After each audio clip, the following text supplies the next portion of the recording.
윤은성에게 세뇌당한 혜인은 자신의 남편이 도대체 누구인가 싶어 너무 궁금한 나머지 몰래 백현우를 만나러 갔습니다.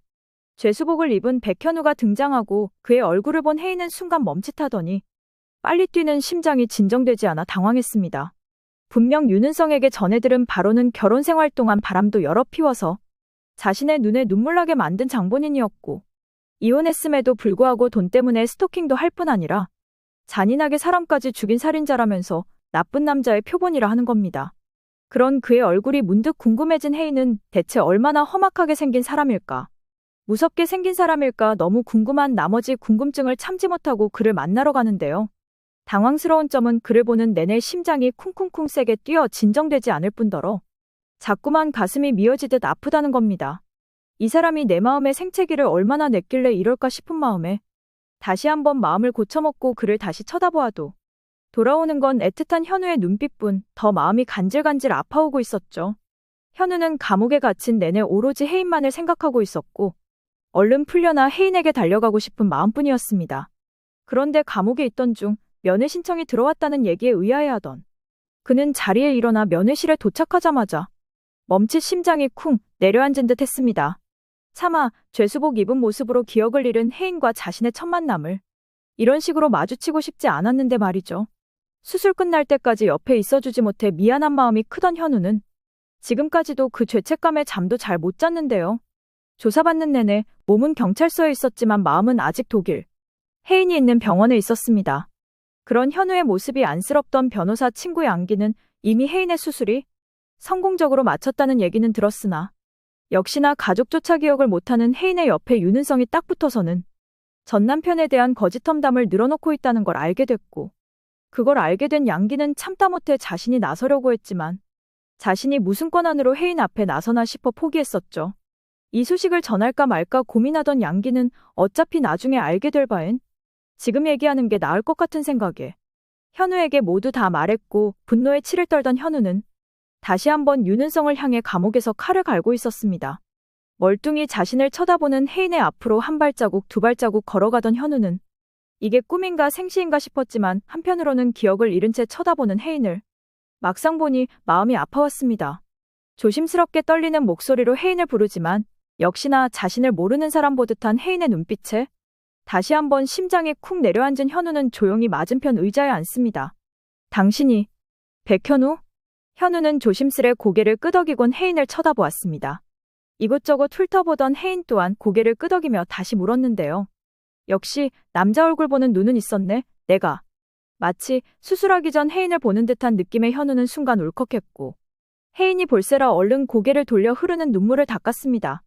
그런 현우의 눈물에 당황한 사람은 혜인이었는데요.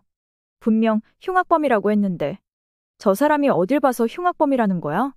전 남편에 대해 하나부터 열까지 자세히 말해주던 윤은성이라는 작자가 말한 그 전 남편의 정체가 도통 자신의 앞에서 울고 있는 이 여린 남자라는 게 매치가 안 됐던 혜인은 은성의 말에 의심을 하기 시작합니다. 혜인아, 00 오피스텔 005. 거기가 우리 신혼집이야. 현우는 혜인이 수술 받기 전 단 몇 %의 확률이라도 기억을 잃을 수 있다는 의사의 말에 혜인이 자는 틈을 타서 몰래 남긴 비디오가 있었습니다. 지금부터 내가 하는 말 잘 들어. 윤은성 몰래 우리 신혼집으로 찾아가서 테이블 위에 올려진 비디오 카메라를 봐줘. 내가 왜 그래야 하지? 전 남편으로서 하는 부탁이야.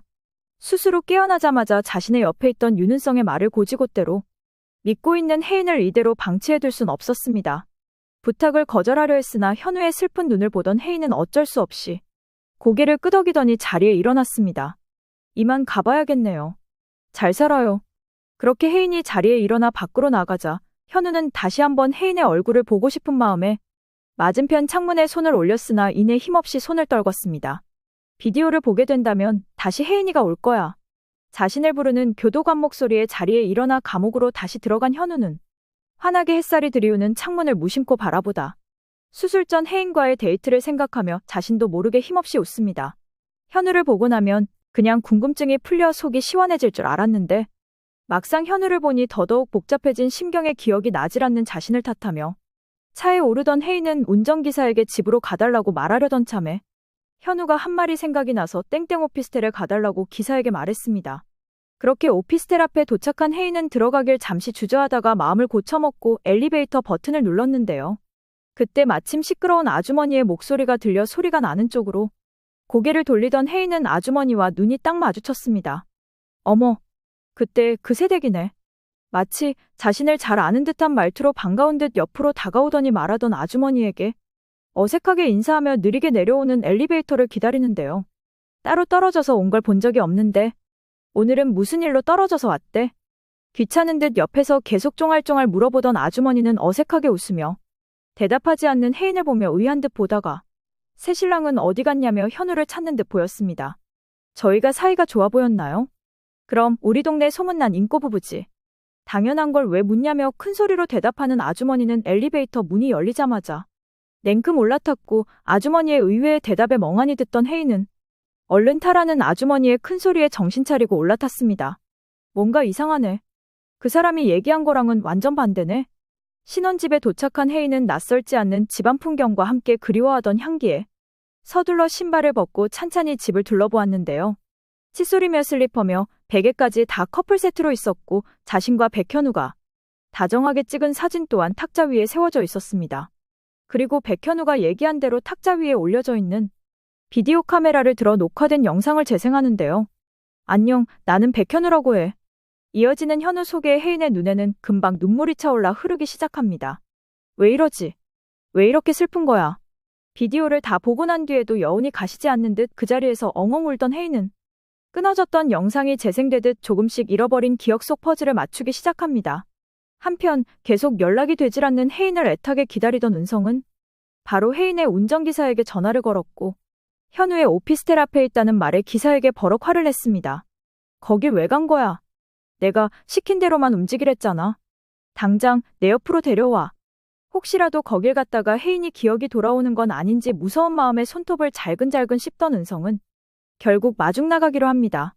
잠시 후 도착한 검정색 차량의 벤치에 앉아있던 은성은 자리에 일어나 차에서 내리는 혜인에게 다가갑니다. 어디 갔었던 거야? 찾았잖아. 은성의 걱정 어린 목소리에도 답하지 않은 채 집으로 걸어 들어가는 혜인의 뒷모습을 보며 은성은 혹시 기억을 찾은 건가 싶어 두려운 마음이 들었습니다. 은성은 자신이 퀸즈그룹의 회장이 되는 그 날을 앞당겨야 되겠다고 마음먹으며 혜인을 따라 집으로 들어갑니다. 알게 모르게 뒤에서 주주들을 만나던 홍범석은 주로 1%의 지분이 있는 소액 주주들을 만나러 다녔고 또한 모슬이와 윤은성이 홍만대를 대신하여 대표 자리에 앉은 이후로 떨어진 주가나 마음에 들지 않았던 경영방침에 늘 불만이었고 홍범석은 그런 주주들에게 다가가 하루 이틀 설득하며 지내고 있었죠. 결국 긴급 주주총회가 열린 막판에 홍범석의 손을 들어준 주주들 덕분에 모슬이와 윤은성은 처참히 길거리에 나앉게 생겼고 동시에 주가 조작과 더불어 불법 비자금 세탁 관련하여 경찰 조사를 받게 됩니다. 그렇게 홍범석의 힘을 통해 혐의 없음으로 풀려난 현우를 조용히 불러낸 퀸즈가 식구들은 지금까지 현우가 도와주지 않았다면 우리 모두 모슬이 모자에게 넋놓고 퀸즈그룹을 빼앗겼을 거라며 만장일치로 현우를 회장이 되길 찬성했는데요. 그렇게 모두 제자리 찾던 현우의 옆에는 혜인이 있었고 퀸즈그룹의 회장은 백현우가 되어 이전의 퀸즈그룹보다 더 주가도 올랐을 뿐 아니라 능력 좋은 백현우 덕분에 더더 성장하게 되었으며 좋은 일도 많이 하는 우수한 대기업이 되었습니다.